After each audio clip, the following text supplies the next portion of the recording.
کہ یار اتنے بڑے بڑے لوگ بھی غلطیاں کر سکتے ہیں. کتابیں مختلف قسم کی جو اپنے مکتب فکر کی تھی وہ لا کے ان کو دیں، لیکن افسوس کی بات ہے اس میں قرآن، بخاری اور مسلم نہیں تھا، علماء کی لکھی ہوئی ساری کتابیں تھیں. خیر اس میں انہوں نے ایک عبارت ایسی پڑھی جو کسی ایسی شخصیت سے تعلق رکھتی تھی جو ایک مکتب فکر کی ایک پائنیئر پرسنالٹی، جن سے میری بڑی والہانہ عقیدت تھی.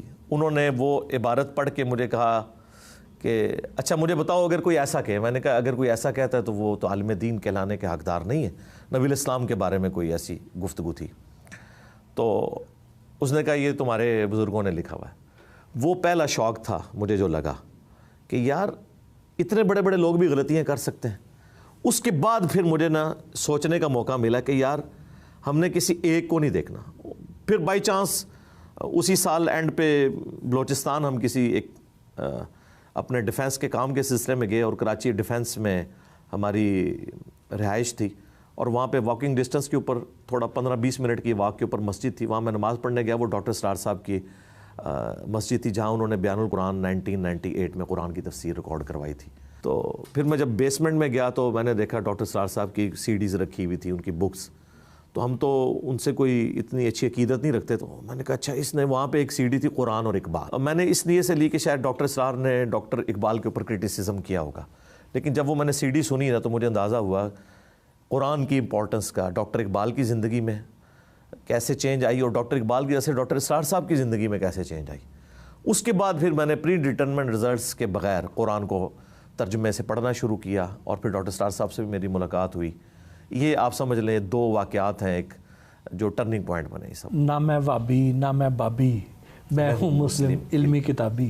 یہ نعرہ لگانے کے پیچھے کیا محرکات تھے؟ اس کے پیچھے ایک ہی محرک تھا، چونکہ سب کانٹیننٹ میں جو کوئی بھی کوئی علمی بات کرتا ہے نا تو اسے ایک ادبی گالی کے طور پہ وہابی کہنا شروع کر دیتے ہیں. اور یہ لفظ کافی بدنام ہے. ہمیں خود بھی نفرت تھی چونکہ جس مکتب فکر میں نے آنکھ کھولی ہے، آپ سمجھ لیں کہ کسی کو کافر کہہ دینے سے بھی بری بات تھی اسے وہابی کہا جائے. تو مجھے ڈر تھا جب میں کتاب و سنت کی بات کروں گا نا تو یہ بات ہوگی اور وہ ہونا شروع ہو گئی.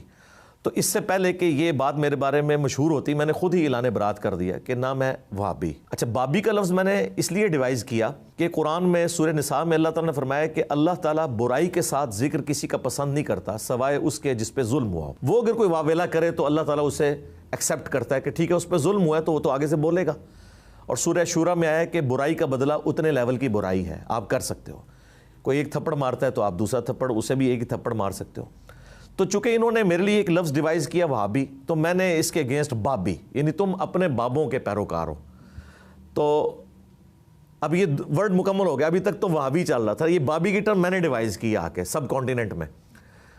تو پھر میں نے کہا کہ بابی تم ہو اور جو کتاب و سنت کی بات کرے تم اسے وہابی کہتے ہو، تو نہ میں وہابی نہ میں بابی. بس میں اتنا ہی کہتا تھا.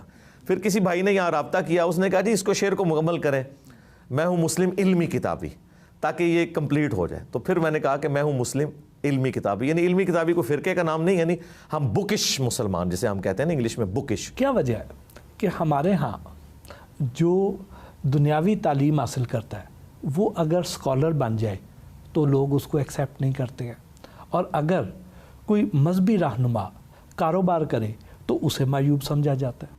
اس کی وجہ جہالت ہے جی. جو آلریڈی وہاں بیٹھے ہوئے لوگ ہیں نا ان کی ساری چودراہٹ لگتی ہے اسٹیک کے اوپر، وہ پھر مختلف طریقے سے کرتے ہیں. اور یہ سیم ایٹیچیوڈ انبیاء کرام کے ساتھ بھی ہوا ہے. آپ دیکھیں سورہ ہود پڑھ لیں، سورۃ الاعراف پڑھ لیں، جب کبھی بھی کسی نبی نے دعوت کی نا تو قرآن میں آیا کہ اس قوم کے سردار کھڑے ہو گئے. اب سردار کیوں کھڑے ہوتے تھے؟ عوام تو غریب تو قبول کرتے تھے. سردار اس لیے کھڑے ہوتے تھے وہ یہ سمجھتے تھے ہم جس طرح عوام کا استحصال کر رہے ہیں نا اور ہم لیڈرشپ ہیں، یہ ہم سے لیڈرشپ آ کے چھین رہا ہے. اور یہ اس قسم کا لیڈر ہے کہ صرف اس سے لوگ ڈریں گے نہیں بلکہ اس سے دلی عقیدت بھی رکھیں گے کیونکہ یہ پروفٹ بھی ہے ان کا. تو اس لیے آیا کہ ہمیشہ قوم کے سردار کھڑے ہوئے کیونکہ انہیں نظر آتا تھا کہ ہماری چودراہٹ تو گئی. تو یہی ہر جگہ آپ کو نظر آئے گا. حالانکہ یہ اس طرح ہونا نہیں چاہیے لیکن یہ المیہ کہ ایسا ہوتا ہے. لیکن اب جب کہ دنیا پڑھ لکھ گئی ہے نا تو اب لوگ ان چیزوں سے ویسے کافی حد تک میں نے دیکھا ہے کہ آزاد ہو چکے. بعض لوگ آپ پر یہ الزام لگاتے ہیں کہ آپ کی شہرت کی وجہ کو فارن فنڈنگ ہے یا کوئی مخصوص لابی آپ کے پیچھے. آپ کیا کہتے ہیں؟ مخصوص لابی تو کوئی نہیں ہے. اگر کوئی ہے لابی تو اللہ تعالیٰ کی سپورٹ ہے، اس کے فرشتوں کی سپورٹ ہے. وَأَيَّدْنَاهُ بِرُوحِ الْقُدُسِ، اللہ تعالیٰ کی ہمیشہ سنت رہی ہے کہ وہ فرشتوں کے ذریعے اپنے بندوں کی مدد فرماتا ہے. تو اگر کوئی سمجھتا ہے اس طرح کی لابنگ ہے تو اسے میرا ماضی نہیں پتہ. میں نے 15 سال سے زیادہ ڈیفنس آرگنائزیشن میں جاب کی ہے, نیسکوم میں, NDC میں. وہاں ہماری یعنی جاب سے پہلے بھی سیکیورٹی کلیئرنس ہوتی ہے, جاب کے دوران بھی سیکیورٹی کلیئرنس ہوتی ہے, اور یہ تو مجھے اپنے اس دعوت کی مصروفیات کی وجہ سے ایز اے لاسٹ ریزارٹ مجھے یہ ریٹائرمنٹ لینی پڑی. اور اب تک میرا تعلق ہے, میں اس یعنی ایک ریڈ لائن کو تو کراس نہیں کر سکتا. تو باقی علماء دین کا یا مذہبی اسکالرس کا مجھے نہیں پتا کہ وہ انڈر آبزرویشن اس طرح کے ہیں یا نہیں, لیکن میں تو ہوں, اور میری دوستی یاریاں بھی ساری انہی اداروں کے اندر ہیں. تو میں ایک کھلی ہوئی کتاب ہوں. اور دوسرا, اگر یہ کوئی فنڈنگ ہوتی نا تو کہیں پہ نظر آ جاتی لوگوں کے, تو پھر اسکینڈل باہر آ جاتے ہیں نا, ہماری کوئی چیز سامنے نہیں آئی. اور تیسری جو سب سے بڑی بات ہے کہ مجھے زیادہ سے زیادہ کوئی فنڈ کتنا کر لے گا. جس بندے کے صرف ایک چینل کی ویورشپ 10 سے لے کے 15 ملین ہو مہینے کے اندر, اور وہ 50 سے 60 لاکھ روپیہ پاکستان کا گھر بیٹھے کما سکتا ہو, اور اس نے ویڈیو ایڈز کے ساتھ اپنا چینل مونیٹائز نہ کیا ہوا ہو, تو اسے یہ کہنا کہ وہ کوئی فنڈنگ کا بھوکا ہوگا, ضرورت نہیں ہے.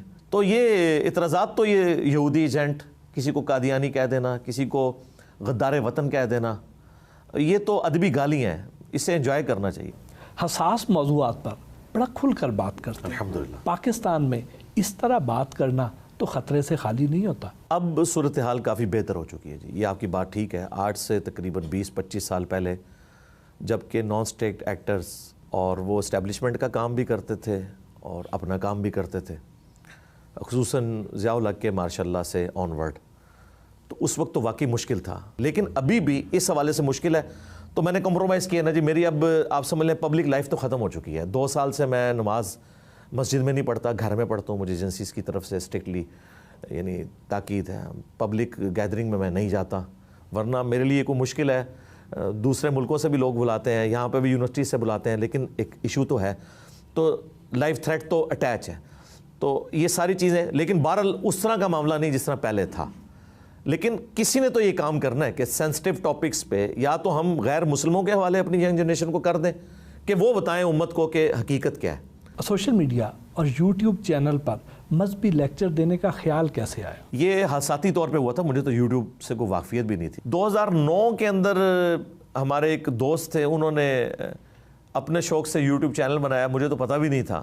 720085, ان کو یہ بھی نہیں پتا تھا, انہوں نے اپنے گھر کا جو فون نمبر ہے وہ اس کا نام رکھ دیا 720085. وہ بعد میں چل یہ ہوتا ہے. پھر 2012-13 میں ہمارے انڈیا میں ایک بھائی تھے, انہوں نے یوٹیوب چینل بنایا اور انہوں نے مجھے ای میل کی کہ یہ میں نے بنایا ہے اور دیکھیں اس پہ یہ ہو رہا ہے, تو آپ کو میں پاسورڈ دیتا ہوں, آپ اسے آگے چلائیں. تو 2014 آنورڈ پھر ہم نے یہ سارے معاملات اس کو ٹیک اپ کیا. پہلی ویڈیو کون سی تھی جو بہت زیادہ وائرل ہوئی؟ پہلی ویڈیو جو بہت زیادہ وائرل ہوئی نا, وہ تھی حسینیت اور یزیدیت کا تحقیقی جائزہ. آپ اپنے غیر